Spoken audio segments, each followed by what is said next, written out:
Hello everyone, welcome back to my YouTube channel. I hope you all are doing well. So today we are going to start a new topic which is X-ray diffraction.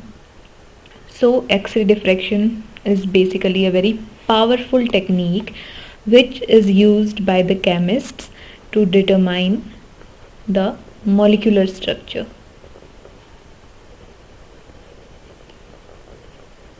ठीक है, जो भी हमारे molecules हैं जिसका भी अगर हमें स्ट्रक्चर फाइंड करना है या उसका हमें पता करना है कि क्या स्ट्रक्चर होगा तो हम एक्सरे डिफ्रैक्शन की हेल्प से पता कर सकते हैं. And in this video we will be looking at how X-ray diffraction works and why it is such a valuable tool for chemists. So first of all let's talk about what is X-ray diffraction and how it works. तो देखो, x ray diffraction basically एक, जैसा कि हमने बताया, एक scattering phenomena है. Scattering means आपको पता होगा, सपोज अगर लाइट कोई भी एक पर्टिकुलर पाथ से ट्रेवल कर रही है और बीच में हम उसके कोई भी हर्डल आता है, यानी कि अगर सपोज कोई भी पार्टिकल हमने बीच में रख दिया या फिर आइटम या फिर कोई भी मॉलिक्यूल, तो वो अपने पाथ से डेविएट होगी. डेविएट होके जब वो किसी दूसरे पाथ पे जा रही है या फिर वो उस डेविएशन को हम बोलते हैं स्कैटरिंग. ठीक है, यानी कि उस लाइट का पाथ चेंज हो चुका है तो उसको हम स्कैटरिंग ऑफ लाइट बोलेंगे.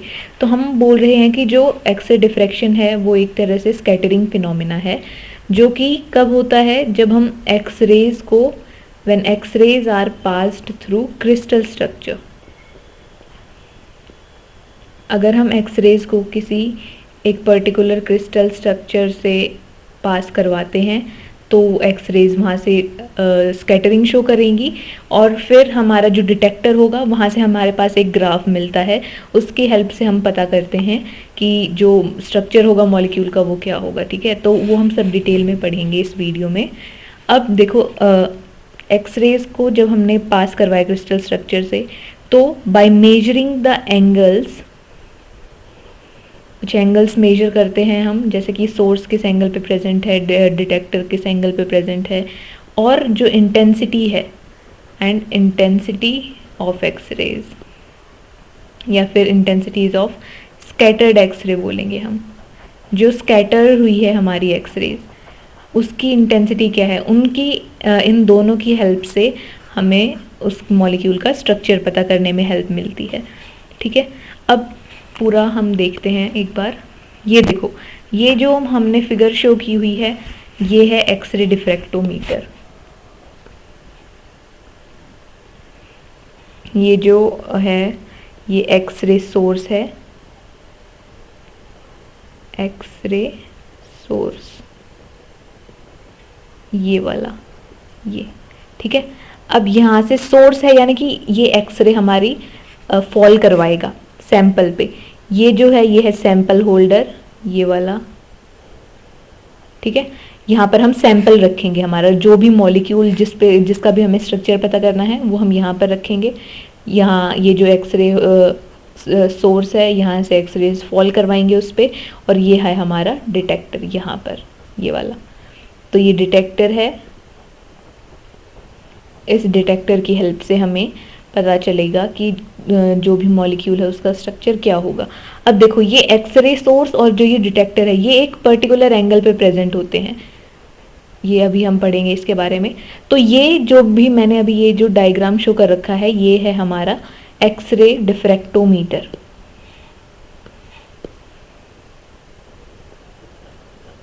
इसी के अंदर पूरा फिनोमिना होगा, जो भी एक्सरे डिफ्रैक्शन का होगा वो सब इसके अंदर होगा. ठीक है, अब देखो, डायग्राम की हेल्प से हम समझते हैं कि क्या क्या हो रहा है इसके अंदर. देखो, सपोज ये है हमारे पास एक सोर्स एक्सरे डिफ्रैक्शन का, सॉरी एक्सरेज का सोर्स होगा ये. इसके हेल्प से हम एक्सरेज फॉल करवाएंगे इस सैंपल पे.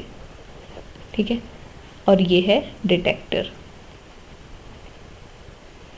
ठीक है, अब एक चीज़ जो हमें ध्यान रखनी है हमेशा, जो कि इम्पॉर्टेंट है, वो ये है कि ये जो सैंपल हम लेंगे ना, ये हमेशा क्रिस्टलाइन फॉर्म में लेंगे एक सैंपल को.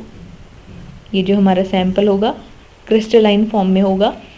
और एक और चीज़, जो angle of source and angle of detector जो होगा आर सेम, यानी कि जिस एंगल पे सोर्स हमारा प्रेजेंट होगा उसी एंगल पे डिटेक्टर भी प्रेजेंट होगा। सपोज ये जो एंगल है इस सैंपल के साथ, ये जो सोर्स का एंगल है ये θ1 है, तो ये जो डिटेक्टर होगा इसके साथ जो एंगल होगा वो भी θ1 ही होगा।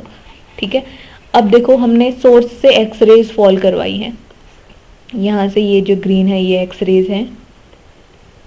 ठीक है, ये एक्स रेज फॉल हुई सैंपल पे। अब ये ऐसा नहीं है कि जो एक्स रेज फॉल हुई वो इसके सरफेस के ऊपर से डेविएट कर जाएंगी, नहीं ऐसा नहीं होगा, बल्कि ये पूरे इस सैंपल के अंदर तक जाएंगी और इसके अंदर जो भी एटम्स होंगे उनसे इंटरेक्ट करके फिर ये डेविएट होंगी। अब जैसे ये एटम आ गया बीच में तो इससे वो इंटरेक्ट करके अब ये डेविएट हो गई, ये इसकी स्कैटरिंग हो रही होगी यहाँ पे। ठीक है, अब अलग अलग एंगल्स पे डेविएट होंगी एक्स रेज, अलग अलग एंगल्स पे आ रही होंगी, अलग अलग एंगल्स पे डेविएट हो रही होंगी। जो भी एक्स रे θ1 एंगल पर डेविएट हुई उसको डिटेक्टर डिटेक्ट करेगा और उसकी हमारे पास एक पीक आएगी। अब पीक देखो, मैंने बोला पीक आएगी, तो हम जो ग्राफ है, जो एक्स रे डिफ्रैक्शन का जो भी ग्राफ होता है वो हम किस किस के बीच में ड्रॉ करते हैं, वो देखो।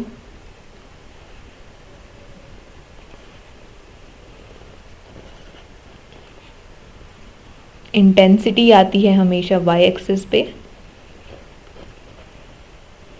और यहाँ पर आएंगे एंगल्स। एंगल कौन से आएंगे देखो, 2θ1, 2θ2, 2θ3, ऐसे हम मेंशन करते हैं एंगल्स को।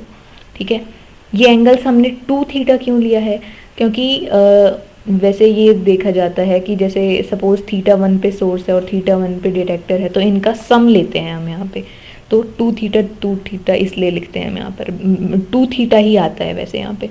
ठीक है, अब जो भी अगर θ1 पे अगर कोई एक्सरे डिफ्रैक्ट हुई, एक्सरे स्कैटर हुई तो उसको डिटेक्टर ने डिटेक्ट किया और यहाँ पर एक पीक मिल जाएगी हमें θ1 एंगल पे, 2θ1 एंगल पे ये एक पीक आ गई यहाँ पर। ठीक है, अगर थीटा, फिर हम ऐसे करते करते, जैसे अभी हमने θ1 एंगल पे रखा है ये, ऐसे ही हम इसका एंगल चेंज करते रहेंगे। ऐसा नहीं होगा कि ये इसी एंगल पे रखा रहेगा सोर्स और डिटेक्टर।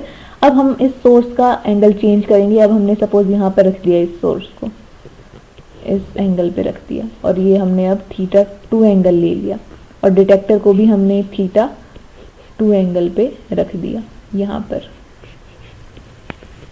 तो अगर ऐसा हो रहा होगा कि कोई θ2 पे एक्सरे डेविएट हो रही होगी तो θ2 पे भी उसकी पीक आ जाएगी। फिर ऐसे करते करते हमारे पास ग्राफ आ जाता है और उस ग्राफ को, कुछ नोन कंपाउंड्स के ग्राफ हमारे पास ऑलरेडी होते हैं।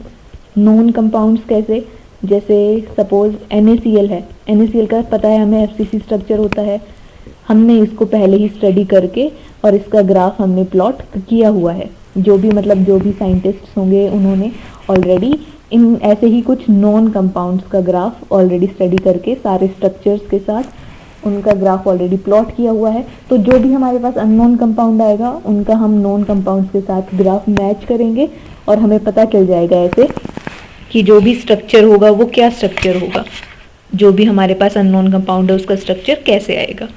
ठीक है, ये हम आगे देखेंगे। अभी देखो ये हो गया हमारा पूरा वर्किंग कैसे हो रहा है इसके अंदर। ऐसे हमारे पास यहाँ पर ग्राफ आ गया। अब आगे सपोज हमारे पास FCC का कोई सैंपल है, FCC सैंपल लिया हमने।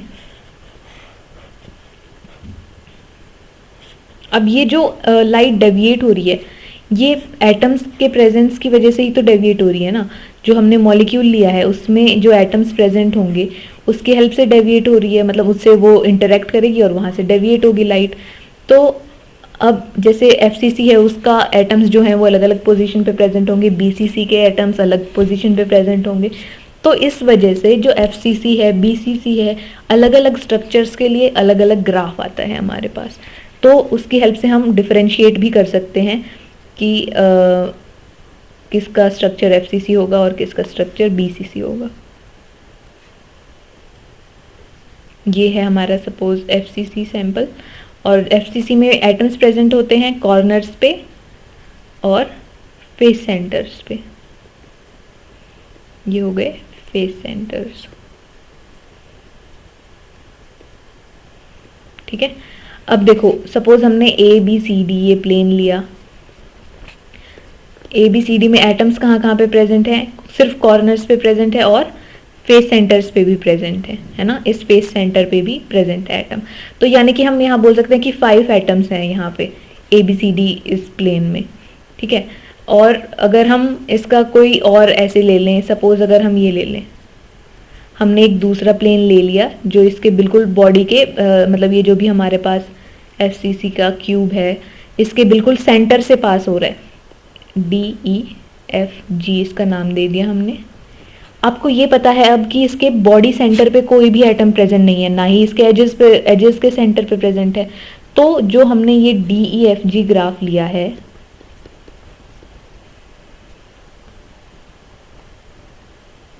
DEFG इसका नेम चेंज कर देते हैं क्योंकि डी हमने ऑलरेडी डिनोट किया है, तो L लिख दो इसको, चलो L। ठीक है, तो ये L है, LEFG।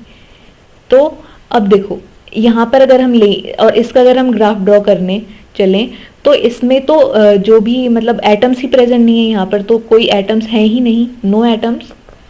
तो अगर हम एफसीसी का ग्राफ ड्रॉ करते हैं और ये है 2 थीटा 1, ये है 2 थीटा 2, ये है 2 थीटा 3, तो जो जहाँ पर कोई भी एटम प्रेजेंट नहीं होगा या फिर कोई भी इलेक्ट्रॉन डेंसिटी ही नहीं है तो वहाँ से डेविएट कैसे होगी एक्सरे? तो इसके लिए हमारे पास कोई भी पीक नहीं आएगी, इसके लिए नो पीक। और हो सकता है इसके लिए कोई भी मतलब सपोज 2 थीटा 1 पे पीक आ जाए। तो एफसीसी का मतलब जब भी हम अलग अलग प्लेन्स लेंगे, हम अलग अलग प्लेन्स की बात कर रहे हैं, तो अलग अलग प्लेन्स के लिए अलग अलग एंगल्स पे हमारे पास पीक्स आएंगी। तो ऐसे फिर हम हर एक जो भी क्रिस्टल स्ट्रक्चर है उसका ग्राफ हमें मिलेगा। ठीक है, अब यहाँ पर कोई है ही नहीं, तो सपोज 2 थीटा 2 पे कोई पीक नहीं आ रही, इसका मतलब एक प्लेन ऐसा भी है ना जहाँ पर कोई एटम्स ही प्रेजेंट नहीं है, वहाँ से एक्सरे डेविएट ही नहीं हुई और फिर हो सकता है एक पीक आ जाए।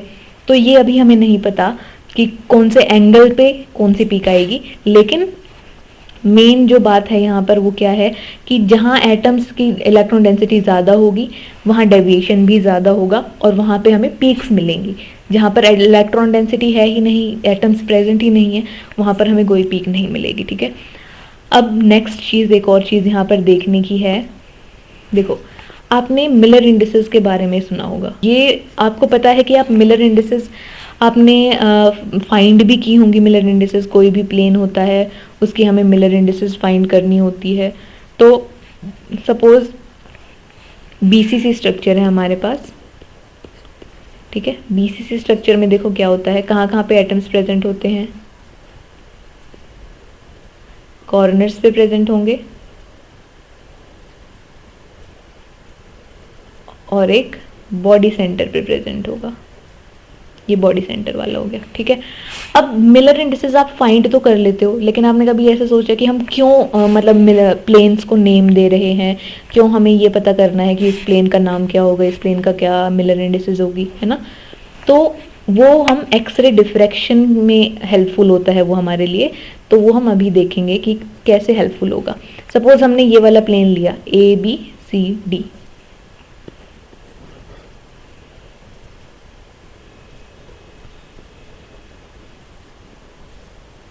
ठीक है। अब यहाँ पर इस प्लेन में हमने ये देख लिया कि एटम्स कॉर्नर्स पे प्रेजेंट है। अब कॉर्नर्स पे तो प्रेजेंट है एटम्स,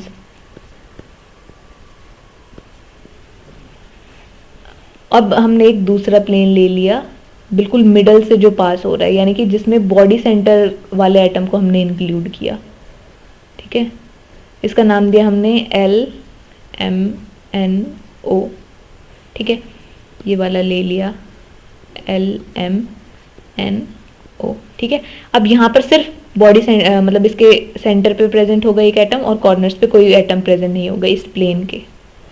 ठीक है, तो देखो अब अगर हम बीसीसी की ग्राफ ड्रॉ करें, एक्सरे डिफ्रैक्शन का ग्राफ हमने ड्रॉ किया और सपोज कि इसकी 2 थीटा 1 पे पीक आई और 2 थीटा 2 पे पीक आई। और ये जो 2 थीटा 2 पे पीक आई थी, ये हमने डिफ्रैक्टोमीटर से देखा कि ये, इसका नाम दिया हमने प्लेन 2 और इसका नाम दिया हमने प्लेन 1। ठीक है, सपोज ये प्लेन 2 की पीक आई है मेरे पास और ये प्लेन 1 की पीक आई है। अब मैंने इसको स्टडी किया, मेरे पास ये पीक्स आई। हो सकता है कि कोई दूसरे देश में कोई बैठा हो, ऑस्ट्रेलिया में सपोज कोई बैठा है और वो भी सेम बीसीसी की स्ट्रक्चर स्टडी कर रहा है और उसके पास ये ऐसे ही पीक्स आई, लेकिन उसने इस प्लेन को नाम दे दिया, डिफरेंट पेन से यूज लिखती हूँ मैं इसको। सपोज उसने इस प्लेन को नाम दे दिया प्लेन 2 और इसको नाम दे दिया प्लेन 1।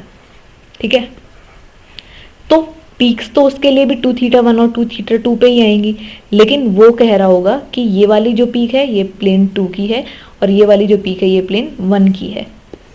तो करेक्ट तो उसके अकॉर्डिंग भी है ये ग्राफ और मेरे अकॉर्डिंग भी करेक्ट है, लेकिन हम मतलब ऐसे तो कन्फ्यूजन हो सकती है ना कि मैं अगर चेक करवाने जाऊं सपोज किसी से और मैंने बोला कि सर ये वाला मेरी प्लेन 1 के लिए पिक आई है और ये वाली प्लेन 2 के, लेकिन सर ने क्या पता इसको प्लेन 1 नाम दे रखा हो और इसको प्लेन 2 दे रखा हो, या फिर कुछ भी हो सकता है, मतलब ऐसे कन्फ्यूजन क्रिएट हो सकती है। तो इसलिए हम मिलर इंडिसेस फाइंड करते हैं, क्योंकि अगर सपोज हमने इसकी मिलर इंडिसेस फाइंड कर ली तो मिलर इंडिसेस से हमें नाम पता चल जाता है उस प्लेन का, एक तरह से वो नाम होता है उस प्लेन के लिए।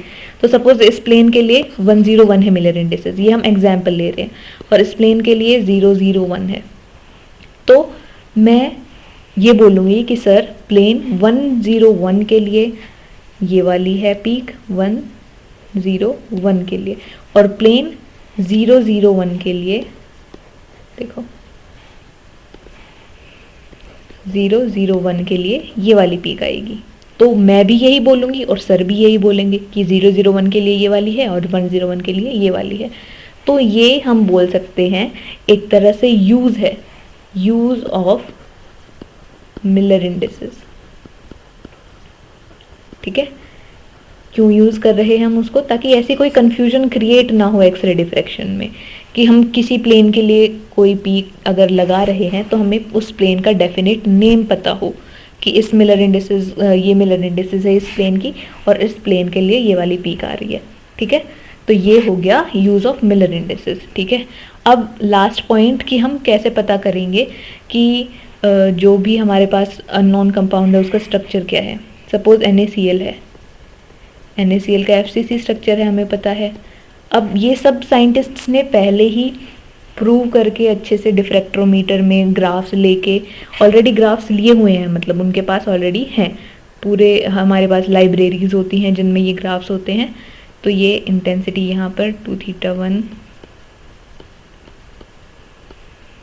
तो सपोज कि ये है हमारा FCC स्ट्रक्चर के लिए ग्राफ जो आएगा वो ये आएगा, 2 थीटा 1 पे एक वीक आएगी, एक 2 थीटा 3 पे आएगी। ये हम एग्जाम्पल ले रहे हैं। ठीक है, तो और हमें बोल दिया कि एक अननोन कंपाउंड है हमारे पास और उस अननोन कंपाउंड का X नाम है और उसका हमारे पास जो ग्राफ हमने पूरा मतलब वो एक्सरे डिफ्रैक्शन का पूरा एक्सपेरिमेंट किया हमने, और फिर हमारे पास ग्राफ आया कुछ ऐसा।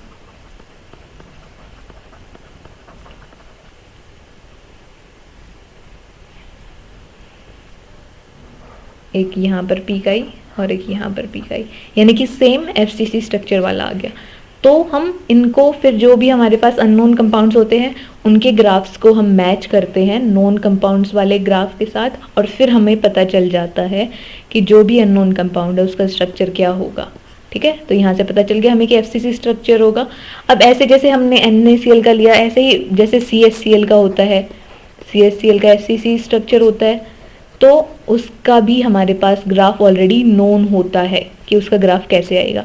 तो जो भी हमें नॉन कंपाउंड देंगे उसका हम ग्राफ फाइंड करेंगे, ग्राफ को कंपेयर करेंगे नॉन कंपाउंड्स वाले ग्राफ के साथ, और ऐसे हमें पता चल जाता है कि जो भी अननोन कंपाउंड है उसका स्ट्रक्चर क्या होगा।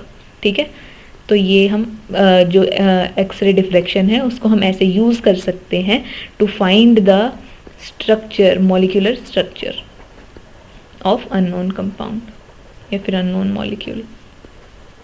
ठीक है, अब ये हो गया हमारा कि क्यों इतना यूज़फुल है जो भी हमारा मतलब एक्सरे डिफ्रैक्शन है वो इतना यूज़फुल क्यों है। ठीक है, तो ये हो गया हमारा कि why X-ray diffraction is so useful और फॉर द केमिस्ट्स। ठीक है, सो क्या क्या पॉइंट्स हुए हम कि इसकी हेल्प से एक तो हम 3D स्ट्रक्चर भी फाइंड कर सकते हैं पूरे मॉलिक्यूल का। ठीक है, और अगर हमें 3D स्ट्रक्चर पता चल गया तो हम उसकी फिर प्रॉपर्टीज़ भी पता कर लेंगे, और प्रॉपर्टीज़ और उसका बिहेवियर कि वो कैसे बिहेव करेगा। तो ये सब बहुत ही ज़्यादा यूज़फुल होता है। कैसे यूज़फुल होता है, अब जैसे हमारे पास बहुत ही लार्ज प्रोटीन्स होते हैं, हमारी बॉडी में प्रोटीन्स होते हैं ना, प्रोटीन्स यूज़फुल भी होते हैं बॉडी की फंक्शनिंग के लिए। तो अगर हमें प्रोटीन का स्ट्रक्चर पता चल जाए तो फिर हम उससे ये पता कर सकते हैं कि वो हमारी बॉडी में कैसे फंक्शनिंग कर रहा है, फंक्शनिंग इन बॉडी। ठीक है, ये हमें पता चल जाएगा। तो ये हो गया कि हम 3D मतलब जो हमारा क्रिस्टल जो हमारी एक्सरे डिफ्रैक्शन है उसको हम कैसे यूज़ कर सकते हैं। ठीक है, अब हम ये बोल सकते हैं कि एक की चैलेंज होता है एक्सरे डिफ्रैक्शन में। वो चैलेंज क्या है, हमने स्टार्टिंग में पढ़ा था कि जो भी हम सैंपल ले रहे हैं वो क्रिस्टल की फॉर्म में होना चाहिए या फिर क्रिस्टलाइन फॉर्म में होना चाहिए। तो कई बार क्या होता है कि बहुत ही ज़्यादा लार्ज मॉलिक्यूल्स जो होते हैं, लार्ज मॉलिक्यूल्स जैसे अभी हमने ये प्रोटीन्स का एग्जांपल लिया था, प्रोटीन बहुत ज़्यादा लार्ज मॉलिक्यूल्स होते हैं, तो इनको कई बार बहुत ही ज़्यादा मुश्किल हो जाता है कि स्मॉलर पार्टिकल्स में या क्रिस्टल की फॉर्म में कन्वर्ट करना काफ़ी बार डिफ़िकल्ट हो जाता है। तो इसलिए ये एक तरह से चैलेंज बोल सकते हैं हम कि एक्सरे डिफ्रैक्शन में ये चैलेंज होता है कि जो बहुत ही ज़्यादा लार्ज मॉलिक्यूल्स हैं उनको हम स्मॉल में कन्वर्ट करना थोड़ा डिफ़िकल्ट हो जाता है हमारे लिए। तो लेकिन जो आजकल के मतलब रीसेंट एडवांसेस हो रहे हैं टेक्नोलॉजी में, उसकी वजह से थोड़ा ये इजी होता जा रहा है। अब हम थोड़े लार्जर मॉलिक्यूल्स को कन्वर्ट कर पा रहे हैं धीरे धीरे इजीली। तो ऐसे ही जैसे मतलब जब टेक्नोलॉजी में डेवलपमेंट होता है तो जो भी हमारे प्रोसेसेस हैं वो इजी होने लग जाएंगे। तो ये हो गया हमारा। और कंक्लूजन हम क्या निकाल सकते हैं कि एक्सरे डिफ्रैक्शन जो है वो बहुत ही ज़्यादा वैल्यूएबल है, उससे हम 3D स्ट्रक्चर मॉलिक्यूल्स का फाइंड कर सकते हैं। ठीक है, और फिर इससे हम न्यू ड्रग्स, अगर हमें मतलब स्ट्रक्चर पता चल जाए तो इससे हम काफ़ी न्यू ड्रग्स भी डिज़ाइन कर सकते हैं और काफ़ी मटेरियल्स भी डिज़ाइन कर सकते हैं। सो ये हो गया all about X-ray diffraction. I hope आपको ये थोड़ा इंटरेस्टिंग लगा होगा, आपको ये टॉपिक समझ आया होगा।